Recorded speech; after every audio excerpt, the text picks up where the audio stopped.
Hello, I'm Aubrey Shine, Senior Pastor of Glory to Glory Ministries International in the beautiful city of Tampa, Florida.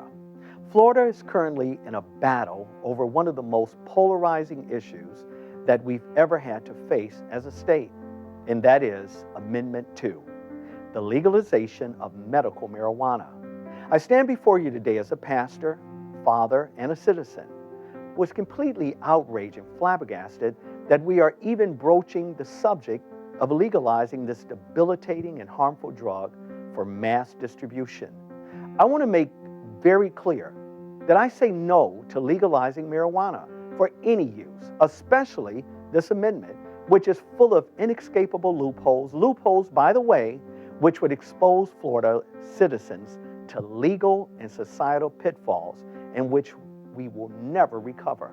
Not only that, but legalizing this drug would also negatively affect our future generations far, far more than we could ever even imagine or think. What I know is this, that it is an agenda that is being pushed with little thought of citizens' welfare, nor with substantial or quantifiable medical evidence.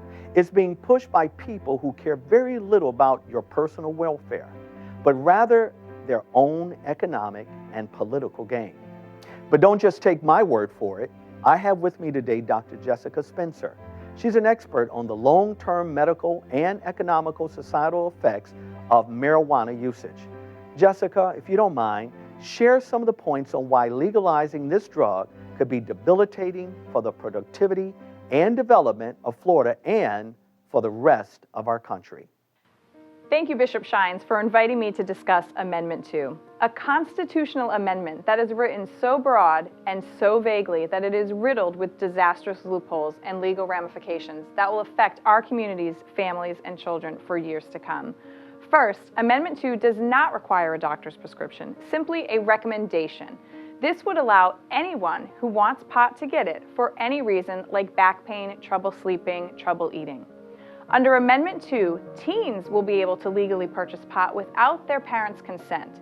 Why is this? Because Amendment 2 places no age restriction on pot smoking and obtaining pot by minors.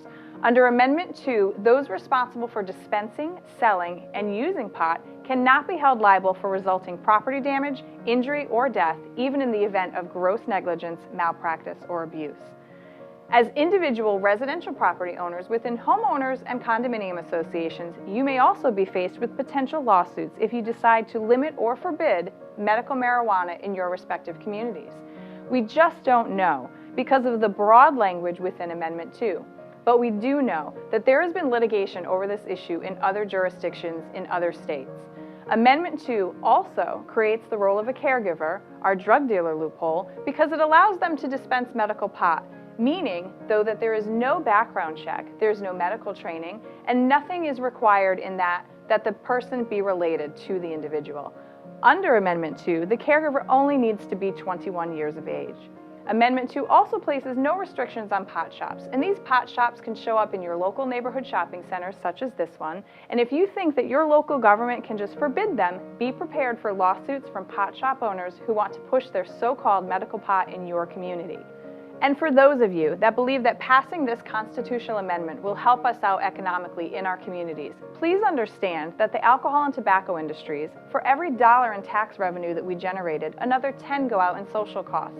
And please also remember that in the state of Florida, we actually do not tax over-the-counter medication, so this is not a taxable product under this amendment language. Thank you so much for allowing me to be here, Bishop.